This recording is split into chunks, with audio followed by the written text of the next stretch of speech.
Big data adalah konsep yang sulit untuk dipahami. Ia memiliki sejumlah informasi digital yang tidak nyaman untuk disimpan, diangkut, atau dianalisis. Gator yang sangat banyak sehingga memaciri teknologi saat ini dan menantang kita untuk menciptakan generasi berikutnya dari alat dan teknik penyimpanan data. Jadi, Big Data ini bukanlah hal yang baru. Faktanya, fisikawan di CERN telah bergulat dengan tantangan Big Data mereka yang terus berkembang selama beberapa dekade.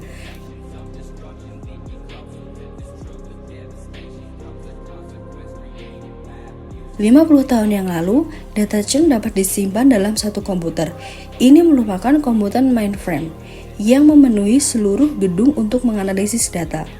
Fisikawan dari seluruh dunia melakukan perjalanan ke CERN untuk terhubung ke mesin yang sangat besar.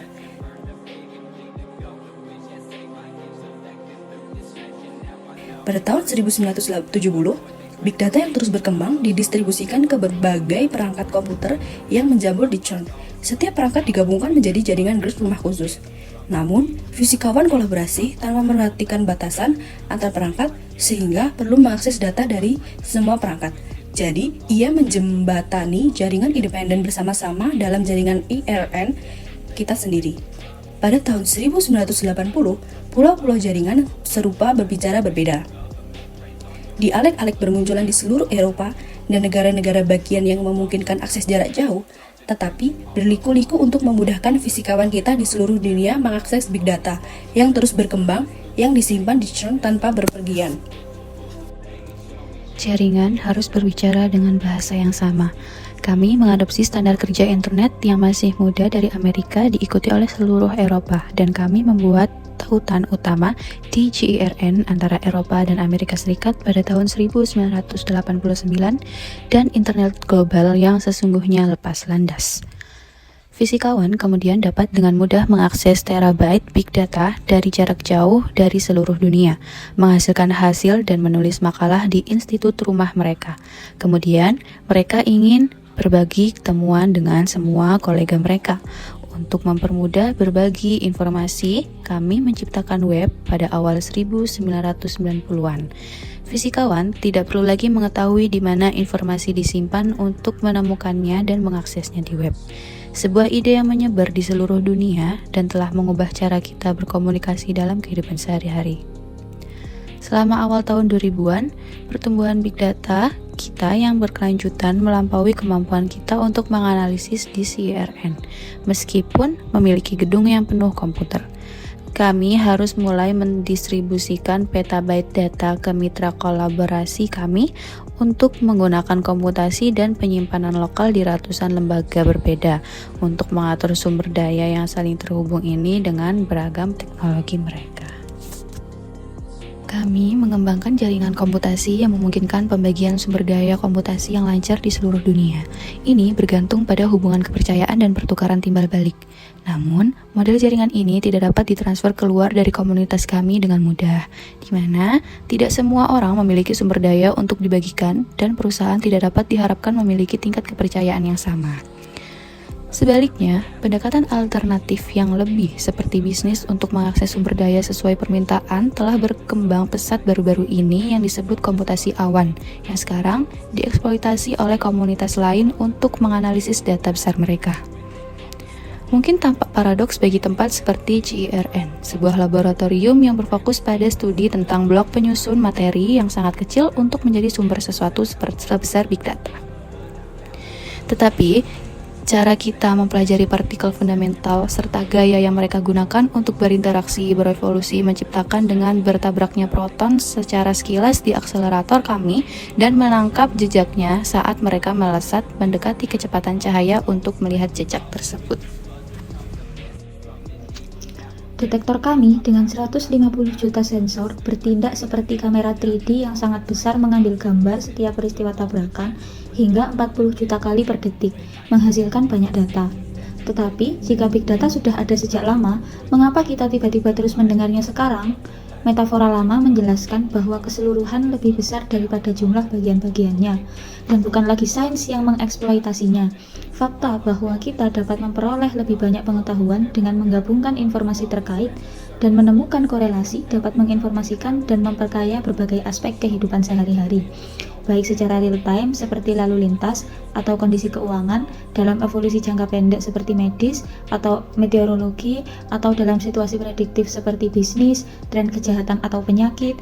Hampir setiap bidang beralih ke pengumpulan big data dengan jaringan sensor seluler yang menjangkau seluruh dunia. Kamera di darat dan di udara, arsip menyimpan informasi yang dipublikasikan ke web, dan pencatat yang merekam aktivitas warga internet di seluruh dunia. Tantangannya adalah menciptakan alat dan teknik baru untuk menambang toko-toko besar ini, untuk menginformasikan pengambilan keputusan, untuk meningkatkan diagnosis medis, dan sebaliknya untuk menjawab kebutuhan dan keinginan masyarakat masa depan dengan cara yang tak terbayangkan.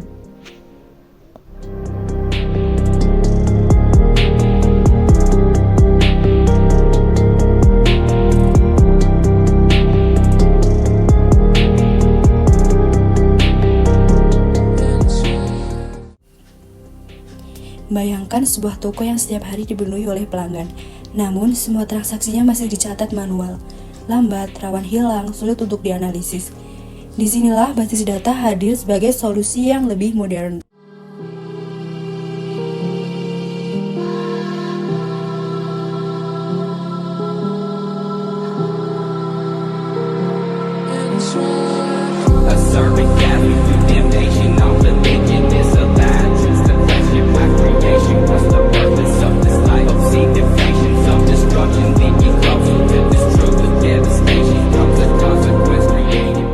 Dalam dunia bisnis, data adalah aset yang berharga. Tanpa basis data, toko akan mengalami masalah seperti data pelanggan yang sulit dicari, stok barang yang tidak terkontrol, dan data penjualan yang dihitung lama.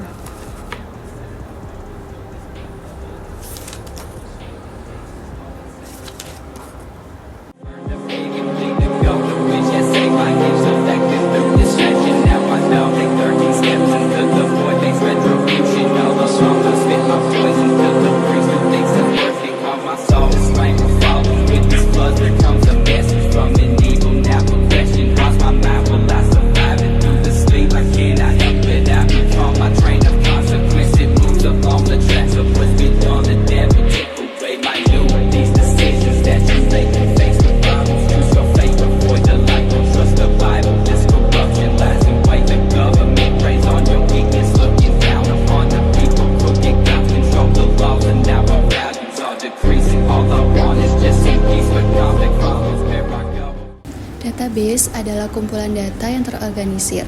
Dalam penjualan, database menyimpan data pelanggan, produk, transaksi, dan membantu menghasilkan laporan secara otomatis. Berikut kami tayangkan infografis mengenai manfaat database.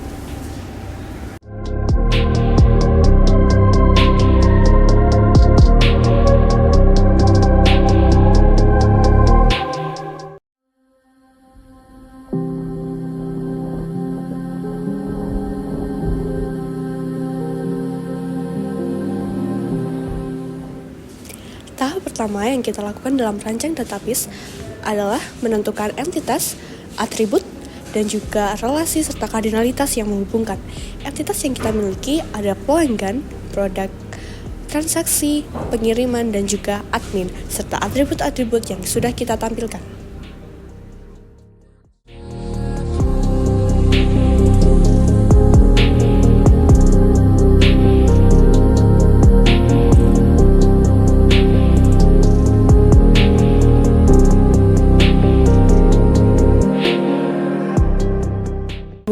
Entitas bisa digambarkan melalui IRD. Nah, ini contoh IRD-nya. Pelanggan bisa memiliki banyak transaksi. Transaksi tersebut bisa memuat dengan banyaknya produk. Nah, hubungan kedua itu bisa dihubungkan melalui detailnya transaksi tersebut. Dari ERD, kami menurunkan menjadi skema relasional di mana setiap tabel itu mempunyai primary key dan juga foreign key yang menghubungkan dengan tabel-tabel yang lainnya. Seperti contoh, di sini ketika ditambahkan daftar pelanggan, maka itu akan berpengaruh di admin, transaksi, dan juga pengiriman.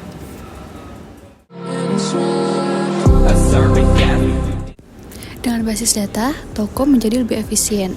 Permasalahan-permasalahan yang kami sebutkan tadi, salah satu solusinya yaitu menggunakan basis data.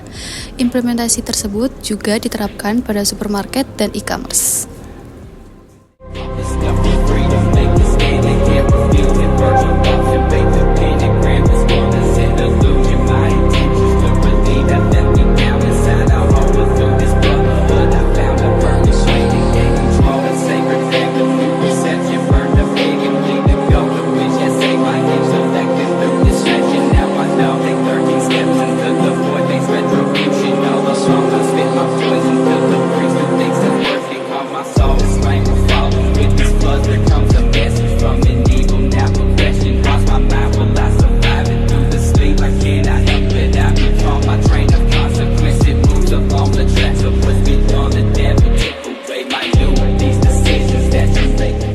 Basis data penjualan bukan hanya tempat menyimpan data, tapi sistem yang mendukung toko menjadi lebih modern, akurat, dan efisien.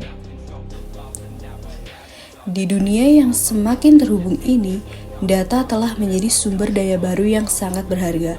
Dari aktivitas sehari-hari, transaksi toko, hingga interaksi di dunia digital. Semuanya menghasilkan data dalam jumlah yang luar biasa besar. Namun, data yang tidak dikelola dengan baik pada akhirnya hanya menjadi tumpukan angka tanpa makna. Melalui proses yang kita pelajari, mulai dari pengumpulan data, analisis kebutuhan, pendefinisian entitas dan atribut, hingga perancangan IRD dan skema rasional, kita telah melihat bagaimana sistem basis data menjadi fondasi utama dalam pengelolaan informasi. Tanpa sistem yang terstruktur, pencatatan manual akan mempersulit pemilik usaha untuk memahami apa yang sebenarnya terjadi di lapangan. Kasus toko yang kita bahas tadi hanyalah contoh kecil dari persoalan besar di era digital. Ketika data terus bertambah dan menjadi semakin kompleks, kemampuan kita untuk mengolah dan memahami data tersebut menjadi semakin penting. Inilah saatnya kita melangkah lebih jauh memasuki era big data. Big data bukan sekedar tentang jumlah data yang besar, tetapi tentang bagaimana kita memanfaatkannya untuk menghasilkan wawasan baru, mengambil keputusan yang lebih cerdas, dan menciptakan inovasi. Dengan memahami dasar-dasar basis data, kita telah membangun fondasi untuk melangkah menuju pemrosesan data skala besar, analitik prediktif, dan bahkan kecerdasan buatan. Inilah kesempatan untuk terus menggali potensi data yang menjadi momentum untuk menanamkan kesadaran pentingnya literasi data dan mengingatkan kita bahwa setiap informasi memiliki nilai jika dikelola dengan benar. Pada akhirnya, Big Data bukan hanya tentang teknologi, tetapi tentang bagaimana kita, manusia, dapat mengambil keputusan yang lebih baik melalui pemahaman yang lebih mendalam terhadap data. Karena di balik setiap angka ada cerita, di balik setiap data ada makna, dan di balik setiap sistem yang kita bangun ada masa depan yang sedang kita ciptakan bersama.